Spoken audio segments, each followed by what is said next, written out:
আপনাদের আশীর্বাদে রবীন্দ্রভারতী বিশ্ববিদ্যালয়ে আমি রবীন্দ্রসঙ্গীতে এমএ পরীক্ষা দিয়েছিলাম। সেই পুরো ইউনিভার্সিটিতে শত শত ছাত্রছাত্রীর মধ্যে আমি সেকেন্ড হয়েছিলাম। এটা আপনাদের আশীর্বাদে। যে কীর্তন গানের চর্চার সঙ্গেও রবীন্দ্রসঙ্গীতে আমি এমএতে ফার্স্ট হওয়া যায়নি, কারণ ফার্স্ট যে হয়েছিল তার একটু অন্যান্য ব্যাপার ছিল, সেগুলো এখন ব্যাখ্যা করার জায়গা এটি নয়, কিন্তু সেকেন্ড অন্তত আমি হয়েছিলাম। এটা রবীন্দ্রনাথেরই আশীর্বাদ মনে করি। তারপর সারা ভারতের একটা পরীক্ষা হয় সঙ্গীতের উপর, যেমন আইএএস পরীক্ষা, আইএএস অফিসারদের পরীক্ষা হয় না, ঠিক তেমনি যারা অধ্যাপক হবে সারা ভারতের সেন্ট্রাল ইউনিভার্সিটি, তার একটা পরীক্ষা হয়। সেই পরীক্ষায় রবীন্দ্রসঙ্গীতের উপর আমি দিয়েছিলাম নেট। সেই নেট পরীক্ষায় আমি কিন্তু কোয়ালিফাই করেছিলাম। নেট পরীক্ষা আইএএস পরীক্ষার মতন কঠিন পরীক্ষা, একবারে সবাই পাশ করে না, কিন্তু আপনাদের আশীর্বাদে আমি একবারেই পাশ করেছি। রবীন্দ্রসঙ্গীতের নেট একবারেই আমি পাশ করেছি, এবং সেটও, যেটা পশ্চিমবঙ্গ রাজ্য সরকারের পরীক্ষা, মানে পশ্চিমবঙ্গের কলেজে যদি অধ্যাপক হতে হয় তাহলে যে পরীক্ষাটা দিতে হয় তার নাম সেট, স্টেট এলিজিবিলিটি টেস্ট। আর সারা ভারতের যে কোনো ইউনিভার্সিটিতে পড়াতে গেলে যে পরীক্ষা দিতে হয় সেটা নেট, ন্যাশনাল এলিজিবিলিটি টেস্ট। এই দুটো পরীক্ষায় আমি একবারেই দিয়েছি এবং একবারেই কোয়ালিফাই করেছি, সেটা আপনাদের আশীর্বাদ। যাই হোক, রবীন্দ্রনাথ ঠাকুরের কথাতেও দেখলাম যে কি সুন্দর অভিসারের বর্ণনা তিনি দিয়েছেন। সাঙ্গন গগনে ঘোর ঘন ঘটা। আপনাদের আশীর্বাদে রবীন্দ্রনাথের গান আমার এত ভালো লেগেছিল, আমাকে এই বিষয়ে উদ্বুদ্ধ করেছিলেন মালদা জেলার একজন বড় ডাক্তার পিনাকি রায়। তিনি বলেছিলেন যে বৈষ্ণব পদাবলী সাহিত্যের যেমন অত্যন্ত গভীর রসাস্বাদন, ঠিক সেই রস তুমি আস্বাদন করতে পারবে রবীন্দ্র সাহিত্য আলোচনা করলে। সত্যিই তার কথায় আমি রেডিও শুনতে শুরু করলাম রবীন্দ্রনাথের আলোচনা। তাতে একদিন ভোরাই বলে একটা অনুষ্ঠান হতো তখন রেডিওতে, ভোরাই ভোরের দিকে হতো। তো সেই ভোরাই অনুষ্ঠানে যখন প্রথম অনুষ্ঠানটা শুরু হচ্ছে, যিনি অ্যাঙ্কার তিনি বলছেন রবীন্দ্রনাথের একটা গানের লাইন, যে যদি আমারও সকল হৃদয় দুয়ার বন্ধ রহে গো কভু, যদি আমারও হৃদয় দুয়ার বন্ধ রহে গো কভু, দ্বার ভেঙে তুমি এসো মোর প্রাণে, ফিরিয়া যেও না প্রভু। এই কথাটা শুনে আমি চমকে উঠলাম। কার এমন সাহিত্য? আমি তো তখন জানতাম না যে এটা রবীন্দ্রনাথের লেখা। হ্যাঁ, যে কে এমন কবিতা লিখতে পারে যে আমার হৃদয়ের দরজা যদি কখনো তুমি বন্ধ দেখো ঠাকুর, তুমি যেন ফিরে যেও না, আমার হৃদয়ের দরজা ভেঙে তুমি প্রবেশ করো, কারণ এই হৃদয় তো তোমারই আসন। সেখানে হয়তো আমি ভুল করে দরজা দিয়ে রেখেছি, তুমি যেন ভেঙে চলে এসো আমার হৃদয়ে। যদি আমার হৃদয় দুয়ার বন্ধ রহে গো কভু, দ্বার ভেঙে। তখন থেকে আমি প্রবেশ করলাম রবীন্দ্র সাহিত্যে। নিষেধয়ামি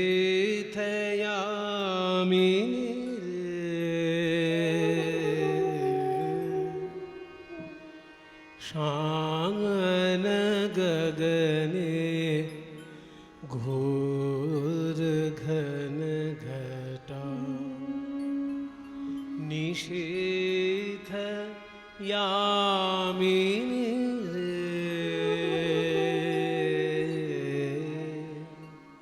कुंज पथे सखी कैसे जावब, कुंज पथे सखी कैसे जावब, अबला कामिनी रे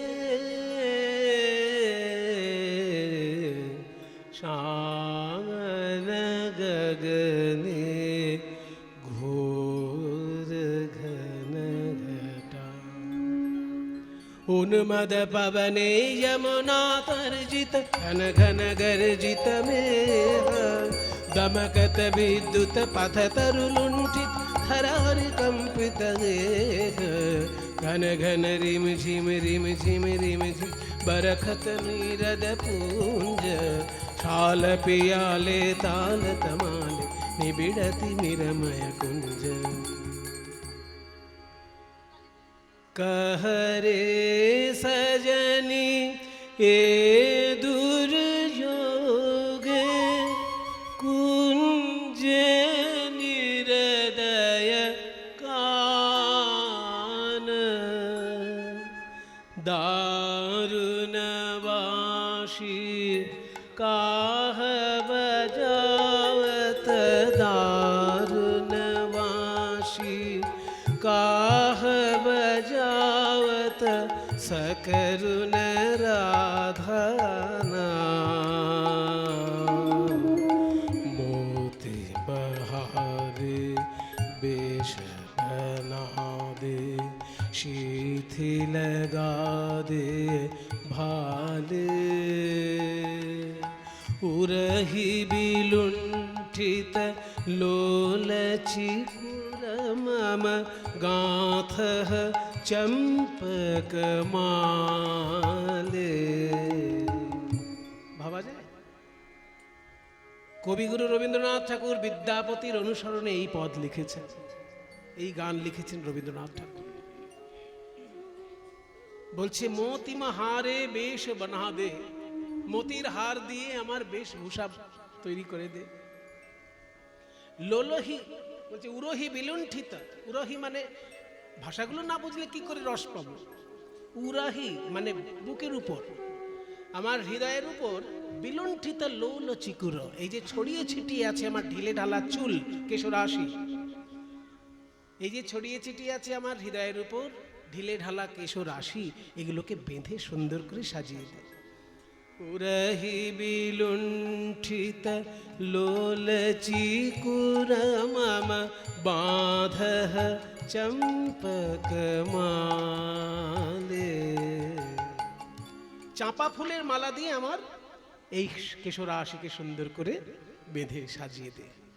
गहन रयन में न जाऊं बाला नवलो किशोर के पास, गहन रयन में न जाऊं बाला नवलो किशोर के पास, गरजे घन घन बहुडर पावब कहे भानु तब दास। ঘন ঘন গর্জন হচ্ছে রাধে, গরজে ঘন ঘন বহু ডরে পাওবো, তুমি খুব ভয় পেয়ে যাবে, এইভাবে যেও না। গরজে ঘন ঘন বহু ডরে পাওব, ভনে কে বলছে? ভানু মানে ভানু সিংহ রবীন্দ্রনাথ ঠাকুর। তব দাস, ওগো রাধে তোমার চরণের দাস রবীন্দ্রনাথ বলছে।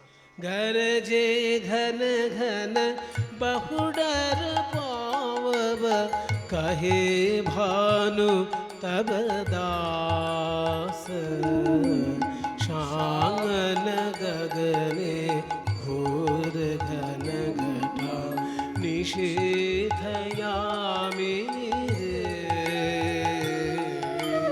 कुंज पथे सखी कैसे जावब, कुंज पथे सखी कैसे जावब, अबला कामिनी रे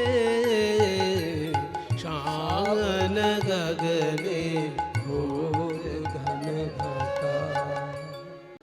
কিরকম না, নৌকা বানাতে গেলে সবার আগে যে দুটো জিনিস লাগে সেটা হচ্ছে নৌকার দুটো মাথা। এই নৌকার মাথা দুটো যদি ঠিকঠাক হিসেব না হয়, মানে ঠিক হিসেবটা যদি মাথায় না হয়, তাহলে কিন্তু নৌকা সারা জীবন এরকম বেঁকে বেঁকে চলবে। তাই নৌকার মাথা দুটো আগে ঠিক করে নিতে হয়। ওই মাথা দুটোকে নৌকার পরিভাষায় বলে গলুই। তাহলে তত্ত্বের নৌকায় দুটি গলুই কি কি? বিবেক বৈরাগ্য দিয়া দুগলুই গড়িল, বিবেক বৈরাগ্য দিয়া দুগলুই গড়িল, বিবেক বৈরাগ্য দিয়া দুগলুই গড়িল। দুটো গলুই মানে নৌকার দুই মাথা, মাথা দুটোর নাম হচ্ছে বিবেক আর বৈরাগ্য। দেখুন বাবা, বিবেক কাকে বলে? বলে, লোকটা খুব বিবেক আছে, একদিন এই পাশের আত্মীয় মানে প্রতিবেশী খেতে পাচ্ছিল, উনি একটু খেতে দিয়েছেন, খুব বিবেক। আমরা বিবেক বলতে বুঝি সহানুভূতি, কিন্তু ভারতীয় দর্শন অনুসারে বিবেকের অর্থ আরো গভীর অর্থ আছে। বিবেক শব্দের অর্থ হচ্ছে নিত্য আর অনিত্য বস্তুকে আলাদা করে চিনতে শেখা। নিত্যানিত্য বস্তু বিচার বিবেক, অর্থাৎ কোনটা নিত্য পদার্থ আর কোনটা অনিত্য পদার্থ এইটা চিনতে শেখার নাম বিবেক। যেমন আমার দেহটা হচ্ছে অনিত্য, একটা সময় জন্ম নিয়েছে, একটা সময় ধ্বংস হবে, কিন্তু দেহের মধ্যে যিনি খেলা করছেন সেই আত্মা, পরমাত্মা, সেই সচ্চিদানন্দময় আত্মা কিন্তু নিত্য। কাজে দেহ অনিত্য, আত্মা নিত্য। এই নিত্য আর অনিত্য বস্তুর জ্ঞানটাকেই বলে বিবেক। এটা একটা মাথা নৌকার। আর একটা মাথা কি না, বৈরাগ্য। বৈরাগ্য যদি না থাকে তাহলে কিন্তু সে কোনোদিন বড় হতে পারে না। আপনারা যে কোনো বড় মানুষের খবর নেবেন, দেখবেন তার ভিতরে একটা বৈরাগ্য খেলা করে। আপন বলতে তার তেমন কিছু আসক্তি কোনো কিছুতে থাকে না। কোনো বিষয়ের প্রতি আসক্তি থাকলে তাহলে সেটার বৈরাগ্য হলো না। আসক্তি শূন্যতাই হচ্ছে বৈরাগ্য। বিষয়েষু অনাসক্তি। তা বিষয় কাকে বলে? আমরা বিষয় বলতে বুঝি 2 তলা বাড়ি, 2 বিঘে জমি, 2 লক্ষ টাকা ব্যাংকে থাকবে, এটা হচ্ছে বিষয়। কিন্তু বিষয় মানে তা নয়, বিষয়ের আরো গভীর অর্থ আছে। আমাদের ইন্দ্রিয়গুলো যাতে আকৃষ্ট হয় তাই হচ্ছে বিষয়। যেমন চোখ আকৃষ্ট হয় রূপে, তাই চোখের বিষয় রূপ। কান আকৃষ্ট হয় শব্দে, তাই কানের বিষয় শব্দ। নাক আকৃষ্ট হয় গন্ধে, তাই নাকের বিষয় গন্ধ। জিহ্বা আকৃষ্ট হয় স্বাদে, তাই জিহ্বার বিষয় স্বাদ। ত্বক আকৃষ্ট হয় স্পর্শে, তাই ত্বকের বিষয় স্পর্শ। এই শব্দ, রূপ, রস, গন্ধ, স্পর্শ, শব্দ, এগুলো হচ্ছে বিষয়। এই জায়গাগুলো থেকে যেদিনকে নিজেকে গুটিয়ে নেওয়া যাবে সেইটা হলো বৈরাগ্য। কত কঠিন ব্যাপার বলুন তো। শুধু মাথা নাড়া করলেই বৈরাগ্য হবে না, এই 5টা জায়গা থেকে গুটিয়ে নিতে হবে নিজেকে। কত কঠিন কাজ। সেইটা হচ্ছে বৈষ্ণব জগতের নৌকার একটা মাথা। একটা মাথা বিবেক, একটা মাথা বৈরাগ্য। আর মাঝ বরাবর যে ধনুকের মতন একটা কাঠ থাকে, সেটার নাম কি? ধৈর্য। ধৈর্য দাঁড়ার উপর খাড়া করিল, ধৈর্য দাঁড়ার উপর খাড়া করিল, ধৈর্য দাঁড়ার উপর খাড়া করিল। প্রাণে ধৈর্য থাকা চাই, প্রাণে ধৈর্য থাকা চাই, ভজবে যদি প্রাণের কানাই, ধৈর্য থাকা চাই। ভজবে যদি প্রাণের কানাই, প্রাণে ধৈর্য থাকা চাই। ধৈর্য না থাকলে ভগবানকে কাছে পাওয়া যায়। তাই ধৈর্য হচ্ছে দাঁড়া। এবার তক্তাগুলো যে জুড়বে, তক্তাটা কি? আসক্তির তক্তায়ানি তাহাতে জুড়িল, তাহাতে জুড়িল। আসক্তির তক্তায়ানি তাহাতে জুড়িল, তাহাতে জুড়িল। তক্তাগুলোর নাম হচ্ছে আসক্তি। কিন্তু তক্তাটা জুড়বে কি করে? দেখবেন ইংরাজি অক্ষরের ইউ, ইউ এর মতন দেখতে লোহা পাওয়া যায়, মাথা দুটো ছোচালো থাকে। ওই তক্তা দুটো নিয়ে সেই তক্তা দুটোর মাঝখানে ইউ এর মতন লোহাটা এরকম পুঁতে দেওয়া হয়, আর উল্টো দিক দিয়ে মুড়ে দেওয়া হয়। তক্তাকে কামড়ে রাখে যে লোহাগুলো, এটাকে বলে পাতাম লোহা। তত্ত্বের দিকে সেটা কি? লালসার পাতাম লোহা তাহাতে মুড়িল, তাহাতে মুড়িল। আর লালসার পাতাম লোহা তাহাতে মুড়িল, তাহাতে মুড়িল। লালসা তো যায় না জীবের, লালসা তো যায় না জীবের, যত পায় তত চায়। লালসা তো যায় না জীবের, যত পায় তত চায়। লালসা তো যায় না জীবের। নৌকার খোল মোটামুটি তৈরি হয়ে গেছে। এবার বসার জন্য যে পাটাতনটা তৈরি করতে হবে, তার জন্য চাই আড়াআড়ি কাঠ। আড়াআড়ি কাঠগুলো পিটিয়ে নিতে হবে। একটা আদর্শ নৌকায় 9টি আড়াআড়ি কাঠ থাকে, মাঝখানেরটা সব থেকে বড়, তারপর দুপাশে আস্তে আস্তে ছোট হতে থাকে আড়াআড়ি কাঠগুলো, মাঝখানেরটা বড়, তারপর ছোট হতে হতে দুদিকে চারটে চারটে করে 9খানা কাঠ থাকে। তত্ত্বের দিকে এই 9টি কাঠ কি কি? নববিধা ভক্তি দিয়া 9টি গুড়া দিল, নববিধা ভক্তি দিয়া 9টি গুড়া দিল। নববিধা ভক্তি। বৈষ্ণব জগতের আচার্য প্রহ্লাদ, দৈত্যকুলের শিরোমণি প্রহ্লাদ, তিনি বলেছেন ভক্তি 9 রকমের। কি কি? শ্রবণং কীর্তনং বিষ্ণু স্মরণং পাদসেবনম अर्चनं वंदनं दास्यं सख्यं आत्मनिवेदनम् इति वंशार्पित विष्णु भक्तिश्चन्नवलक्षणा क्रियते भगवती यद्धा तन्मन्येधि तमोत्तमम्। ভক্তি 9 রকমের।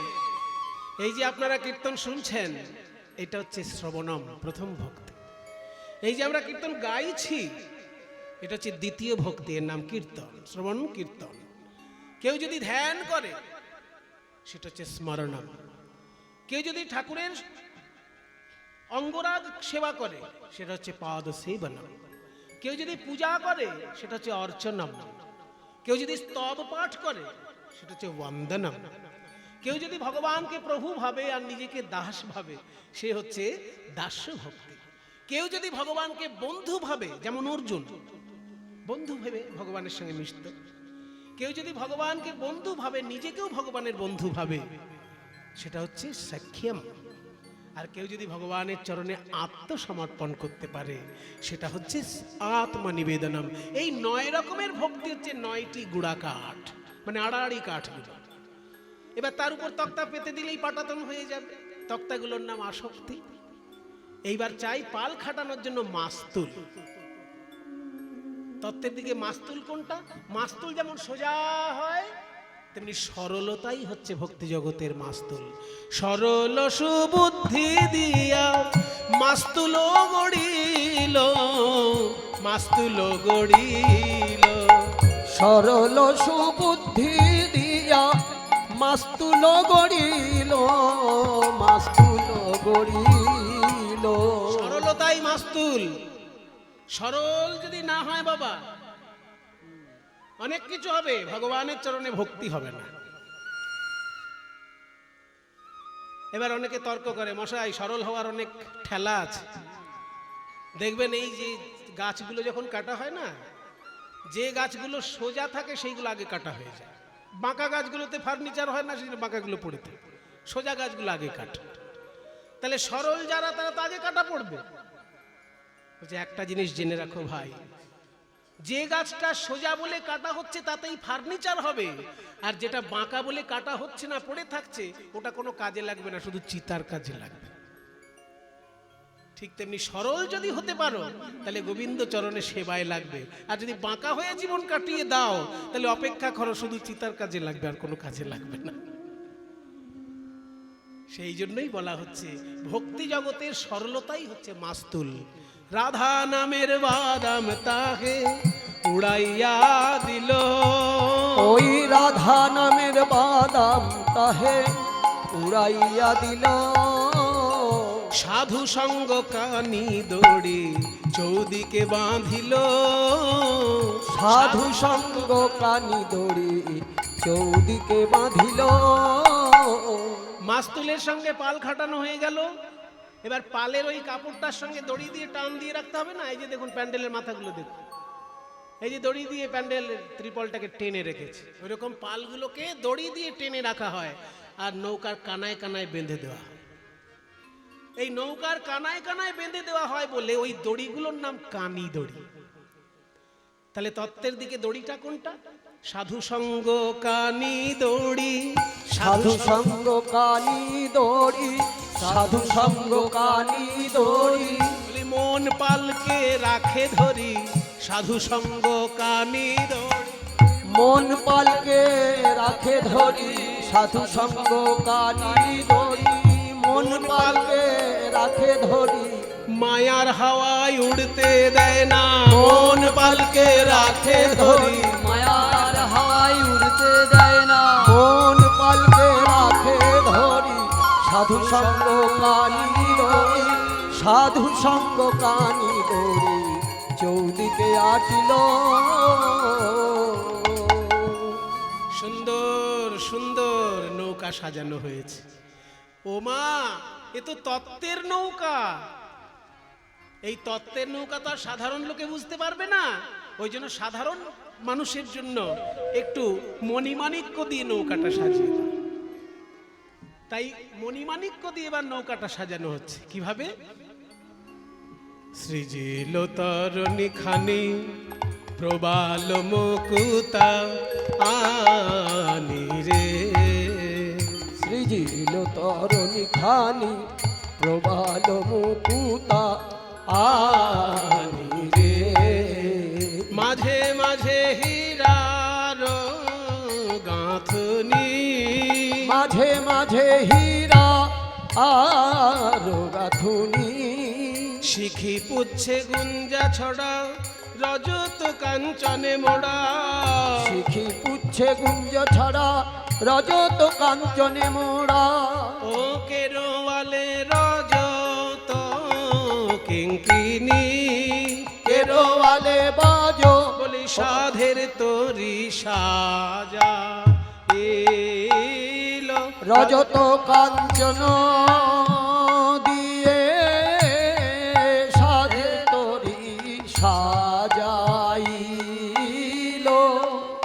দেখুন নৌকা সাজিয়েছে কি কি দিয়ে, শুনলে চমকে যাবেন। বলছে সৃজিল তরণী খানি প্রবাল মুকুতানি। একটা প্রবাল কিনতে যাবেন তো কত দাম দেখবেন। সোনার দোকানে যাবেন, ওই যে গয়না মণিমাণিক্য যে দোকানে পাওয়া যায় জুয়েলারি, ওই দোকানে গিয়ে দেখবেন প্রবাল কত দাম, আর মুক্ত কত দাম, আর হিরে চুনি পান্নার কত দাম। এইগুলো দিয়ে নৌকা সাজানো গোবিন্দের। কেন হবে না? রাজপুত্র, তার নৌকাও তো সেরকম হবে। সৃজিল তরণী খানি প্রবাল মুকুতানি, মাঝে মাঝে হীরার গাঁথনি, মাঝে মাঝে একটা করে হিরে রয়েছে। ওরে বাবা। শিখি পুচ্ছে গুঞ্জা ছড়া, মানে যে দাঁড় এবং হাল, ওই দাঁড় আর হালের যে হাতলটা, সেই হাতলের মাথায় একটা ময়ূরের পালক আছে। শিখি পুচ্ছ, ওই হাতলের মাথায় একটা ময়ূরের পালক লাগানো আছে, শিখি পুচ্ছ। তার সঙ্গে গুঞ্জা ছড়া, গুঞ্জা ফলের এক ছড়া বাঁধা আছে। রজত কাঞ্চনে মোড়া, সোনার রূপ দিয়ে মোড়া রয়েছে হাতলটা। আর কেরওয়ালে রজত কিঙ্কিনি, রূপোর ছোট ছোট ঘন্টা বাজছে হালে আর দাঁড়ে। কিঙ্কিনি মানে ছোট ঘন্টা, রূপ দিয়ে তৈরি। সেগুলো কিভাবে বাজছে? কিঙ্কিনি কিঙ্কিনি কিঙ্কিনি কিঙ্কিনি কিঙ্কিনি কিঙ্কিনি কিনি কিনি কিনি কিনি কিনি কিনি কিনি কিনি কিনি কিনি কিনি কিনি কিঙ্কিনি কিঙ্কিনি কিঙ্কিনি। কি কিনবো? কিঙ্কিনি যেন মনে মনে বলছে আমি কি কিনবো, কি কিনবো, কি কিনবো। রাধা কিনবো না শ্যাম কিনবো? আমার তো দুজনকেই কিনতে ইচ্ছে হয়, কিন্তু পয়সা তো নেই। এখানে পয়সা মানে ভক্তি। ভক্তি যতটুকু আছে একজনকেই দিতে পারছি না, রাধা কৃষ্ণ দুজনকে কিনবো কি করে? তখন সিদ্ধান্ত বলা হলো, শোনো, আজকাল কোম্পানি না মাঝে মাঝে ছাড় দেয়। দেখবে কোনো কোনো কোম্পানি ছাড় দেয়, মাজন কিনলে ব্রাশ ফ্রি। আছে না এরকম কোম্পানি, যে মাজন কিনলে ব্রাশ ফ্রি, সাবান কিনলে শ্যাম্পু ফ্রি। ওই যে আবার জানে সাবানের সঙ্গে শ্যাম্পু ফ্রি দিচ্ছে। তো এইরকম ছাড় দেওয়া হয়েছে বৈষ্ণব জগতে। সেখানে বলা হয়েছে যদি কেউ রাধারানীকে কিনতে পারে, তার কাছে কৃষ্ণ বিনামূল্যে পাওয়া যায়। তাই কিঙ্কিনি সিদ্ধান্ত নিল, একজনকে কিনলে যদি দুজন পাওয়া যায় আমি তাই কিনবো। কিনবো আমি রাধারও মন। খেয়াল করুন, কিনবো আমি রাধারও মন, রাধারও মন, রাধারও মন, রাধারও মন, রাধারও মন, রাধারও মন। একদিকে রাধা রমন মানে কৃষ্ণ, আবার এদিকে রাধার মন। কিনবো আমি রাধারও মন, পাবো আমি রাধা রমন। কেন? রাধার মনেই রাধা রমন আছে, পাবো রাধা। হরি বল, হরি বল। রাধা রমন আছে, পাবো রাধা রমন, মনে রাধা রমন আছে, রাধা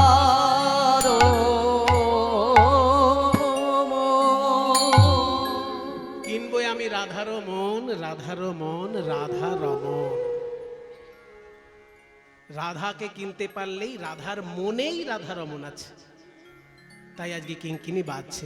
সুন্দর করে নৌকাটি যখন সাজানো হয়েছে, এইবার গোবিন্দ বললেন তাহলে আমি নাবিক সাজি। মাথায় একটা পাগড়ি বেঁধে ওই নাবিক সেজে যমুনার জলে নিজের প্রতিচ্ছবি দেখছে আর বলছে, ও মা,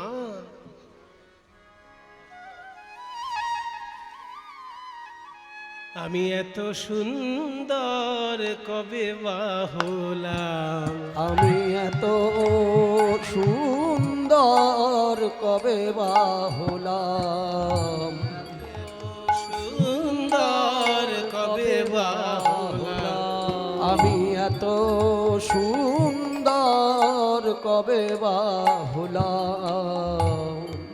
বুঝি গোপী প্রেমে আমায় সুন্দর কইলে, আমি এত সুন্দর কবে বা হলাম। বুঝি গোপী প্রেমে আমায় সুন্দর কইলে, আমি এত সুন্দর কবে বা হলাম। ওরে আমার সাধের বাঁশি, একবার বেজে উঠ বাঁশি, যা ব্রজগোপীদের কানে কানে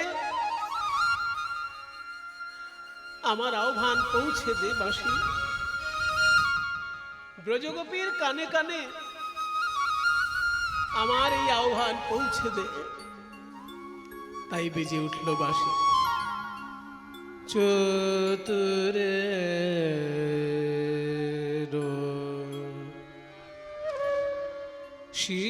শিরোমণি কান,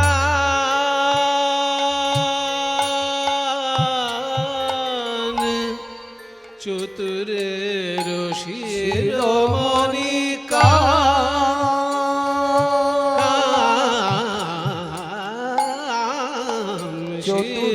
শিরোমণি কান,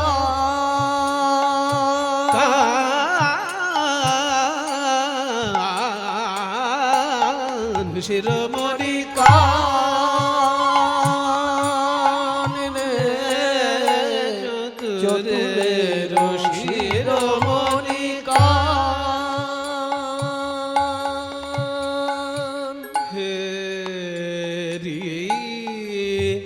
যমুনা জল, শ্যামের আমার মন মথ,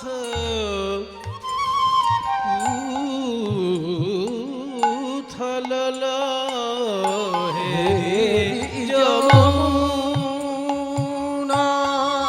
জল মন মথ উথলল, পুরালা মোরালি নিশা,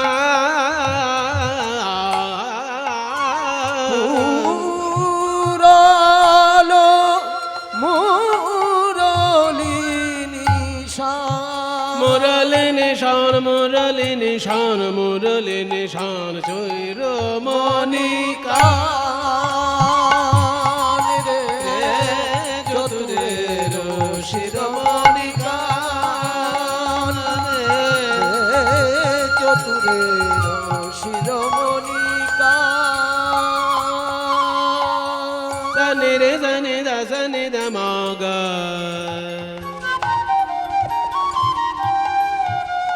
গামা দানে সানে দা সানে দা মাগা, গানি নি দা মাগা, মাধা দা মাগা, মাগা রে রে রে সানে দা নে সা গা গা মাগা রে সা নি ধা গামা দা নে সা গামা দা নে সা গামা দা নে সা, শিরোমণি কান রে চতুরের শিরোমণি কান রে, শিরোমণি কান রে, চতুরের শিরোমণি কান,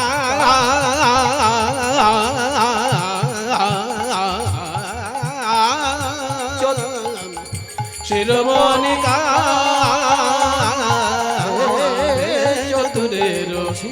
শিরোমণি চতুরের শিরোমণি চতুরের শিরোমণি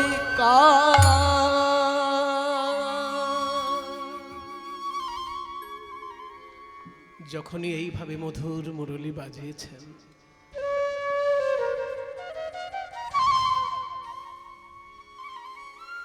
ব্যাকুল প্রাণে রাধা শুনছেন ওই বাঁশি। ওরে বাঁশি তুই আর বাজিস না, বাঁশি আর বাজিস না।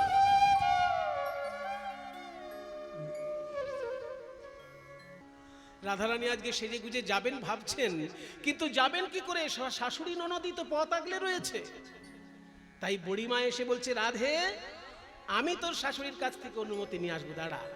এবার বুড়িমা হচ্ছেন বৃন্দাবনের সব থেকে বয়স্ক মহিলা, সেই জন্য সবাই তাকে খুব সম্মান করে।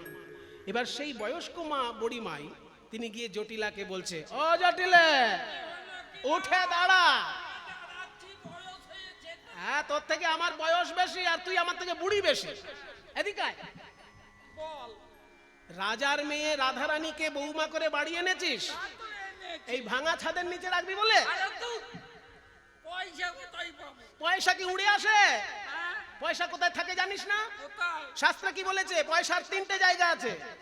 এসব গোপন কথা সবাইকে বলতে নেই, তবু বলে ফেলছি, আর কি করব, বলে ফেলছি বাবা।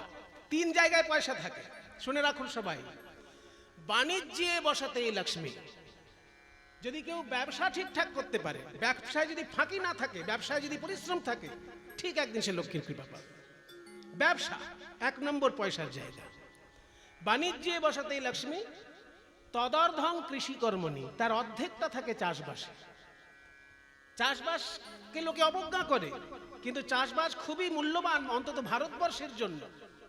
কারণ চাষি ভাই যারা হয় তাদের একটা বিরাট বড় সুযোগ সুবিধা দিয়েছে ভারত সরকার, যে চাষ করে যদি ফসলের আনা হয়, সেই ফসলের জন্য ট্যাক্স দিতে হয় না। যদি কেউ মাইনে পায়, চাকরি করে কেউ যদি মাইনে পায়, সরকার আগে তার ট্যাক্স কেটে রাখে, তারপর মাইনে দেয়। কিন্তু চাষি ভাই যত লক্ষ টাকাই ইনকাম করুক, তাকে কিন্তু ট্যাক্স দিতে হয় না। খোঁজ নেবেন, ট্যাক্স লাগে না। তবে এটা খারাপ নয়, ভালো।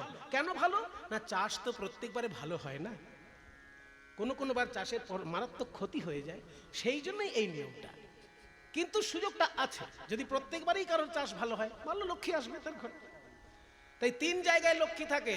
প্রথম কথা হচ্ছে বাণিজ্যে বসতে লক্ষ্মী, দ্বিতীয় তদর্ধং কৃষি কর্মণি, চাষবাসে 2য় স্থান, আর তৃতীয় তদর্ধং রাজসেবায়াম, রাজ কর্মচারী যদি কেউ হয়, তারও পকেটে 2টো পয়সা থাকে।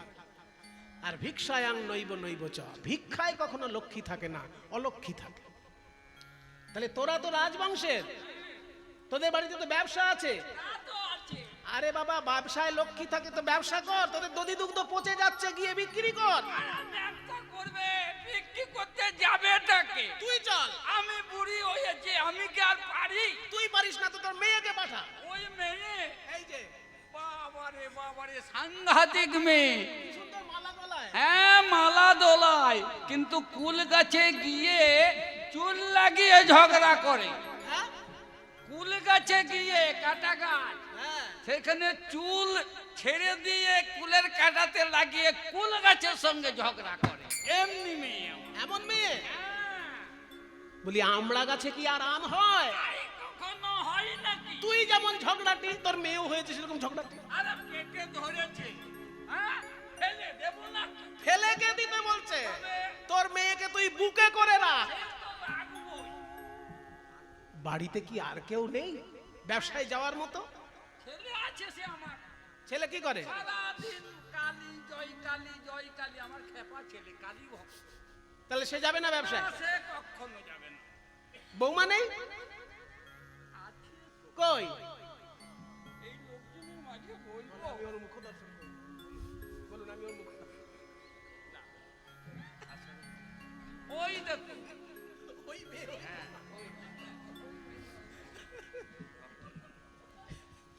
তোর বৌমাকে তাহলে পাঠা আমার সঙ্গে। হ্যাঁ। কেন, বৌমার কিছু অসুবিধা আছে? আরে বৌমার অসুবিধা একটা বিরাট। কি বলবো, ওর স্বভাবটা ভালো নয়। স্বভাবটা ভালো নয়। কি করে? কালি রাস্তায় বেরোলে খালি তাকাইবো। ও এদিক ওদিক তাকায়? তাহলে একভাবে দেখে যদি বৌমা যায় বাধা দিবি না তো? না, রাধে, শাশুড়ির দিকে হাত জোড় করে বলো যে আজকে যদি আমায় মথুরায় যেতে দাও আমি এক পানে চাইব। রাধারানী বলছে, বড়ি মাগো, তোমার সমক্ষে আমি কথা দিলাম, আজ যদি মথুরার হাটে আমায় নিয়ে যাও আমি একই পানে চাইব। আমি একই পানে চাইব, এদিক ওদিক চাইব না মা, এদিক ওদিক চাইব না, আমার পরাণ বধুর বদন বিনা। আমি এদিক ওদিক চাইব না মা, পরাণ মধুর বদন বিনা। এদিক ওদিক চাইব না মা, পরাণ মধুর বদন বিনা। এদিক ওদিক চাইব না মা, পরাণ মধুর বদন বিনা। আমি একই পানে চাইব।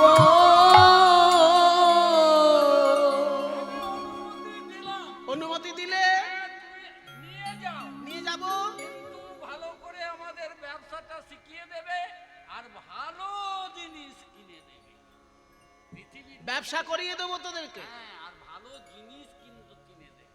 চল তাহলে রাধে, শীতল তরুর ছায়ে বসিয়া বসিয়া যায়, শীতল তরুর ছায় বসিয়া বসিয়া যায়। যমুনা কিনারে দিল দেখা, আসি সবে যমুনা কিনারে দিল দেখা, তারাই আসিয়া দাঁড়ালো, দাঁড়ায় আসিয়া দাঁড়ালো। ওই যমুনার তীরে সবে আসিয়া দাঁড়ালো। ওই যমুনার তীরে সবে আসিয়া দাঁড়ালো।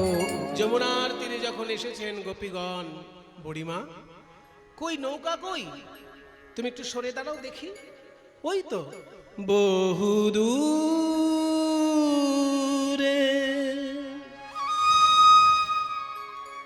দূরে দূরে দূরে দূরে দূরে।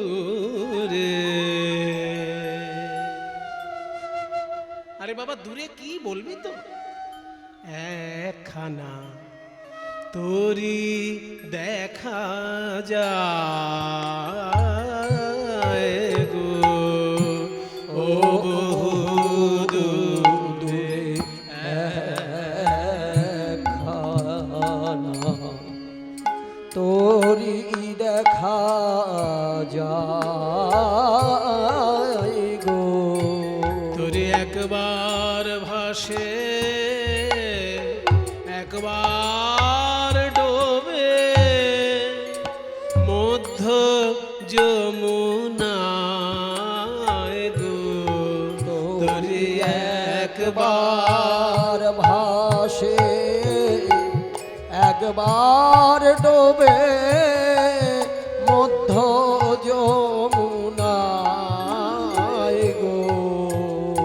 ও বহু দূরে একখানা তোরি দেখা যায় গো। ও বহু দূরে একখানা। উমা কি সুন্দর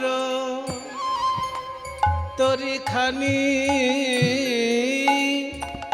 একবার চেয়ে দেখো প্রাণ সজনী, কি কি সুন্দর সুন্দর তরিখানি, বড়িমা গো, যে তরির পানে নয়ন দিলে আর তো নয়ন ফিরানো যায় না, যায় না।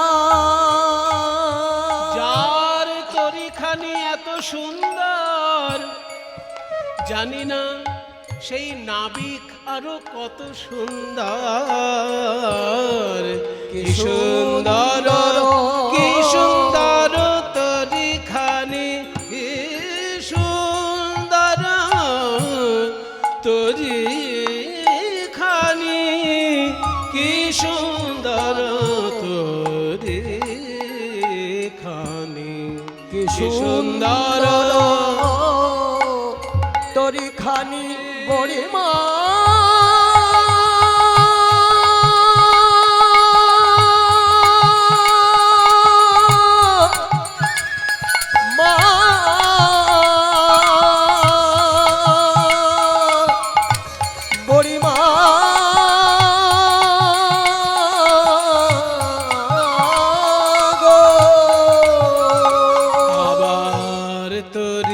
মাঝে ও নীলমণি তোরির মাঝে ও নীলমণি বসে বৈঠা বায় গো আবার তোরির মাঝে ও নীলমণি বসে বৈঠাবায় গো আবার তোরির মাঝে ও নীলমণি বসে বৈঠাবায় গো ধাগের ধাগের ধাগের ধাগের ধাগের ধাগের তোরি দেখা যায় গো আধা। বহুদূর একখানা। নৌকা যখন দেখা গিয়েছে নাবিক নিশ্চয়ই থাকবে, নাবিককে ডাকলে নিশ্চয়ই নাবিক এগিয়ে আসবে। হে ভক্তগণ, এই ডাক রাধারানীর একার ডাক নয়। আমরা যেখানে যে অবস্থায় যে থাকি, কোনো না কোনো দিন একবার মনে হবেই, ওগো ভবপারের কান্ডারি, একবার এসে তুমি আমাকে এই ভবনদী পার করে দাও। তাই রাধারানী কাতর কণ্ঠে ডাকছেন। সবাই আমরা হাত জোড় করে একবার শুনি সেই ডাক। সবাই একবার হাত জোড় করুন। এ কান্ডারি যেমন তেমন কান্ডারি নয়, হচ্ছে সেই ভবপারের কান্ডারি। ভবপারে গিয়েছেন আমাদের মা শিবানী দেবী, ঠিক তেমনি ভবপারের কান্ডারিকে আমাদেরকে সবাইকেই ডাকতে হবে একবার। রাধারানী ডাকছেন, ও নবীন নেয়ে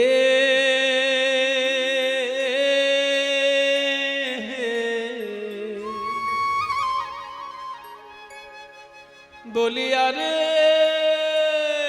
ও আরে ও বলি আরে ও ও ও নবীন নে এ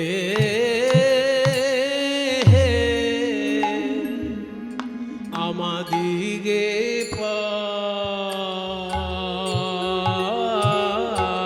পার পার করে দে ও নবীন নে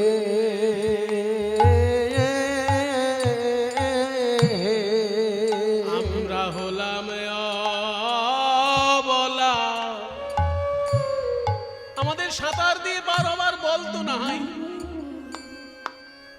অখলা, কিন্তু আমরা খলতাও জানি না।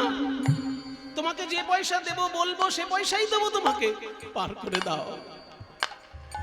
আমরা হলাম অবলা অখলা, তাহে আবার অবেলা বেতন চুকাইয়া নে নে নে, কিন্তু মোদের পার করে দে। ও নবীন নে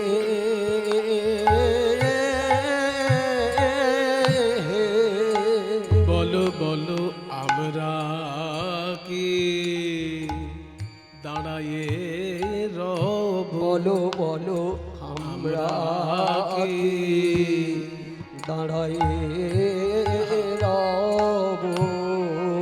নবীন নেই হে তোমার তোমার ঘাটে এসে আমরা কি দাঁড়ায়ে রব। নবীন নিয়ে তোমার ঘাটে সে দেখলাম যারা পরে এলো তারা আগে গেল, নবীন নেয়ে হে তোমার ঘাটে সে নবী পরে এলো নবী তারা আগে গেল নবীন নিয়ে তোমার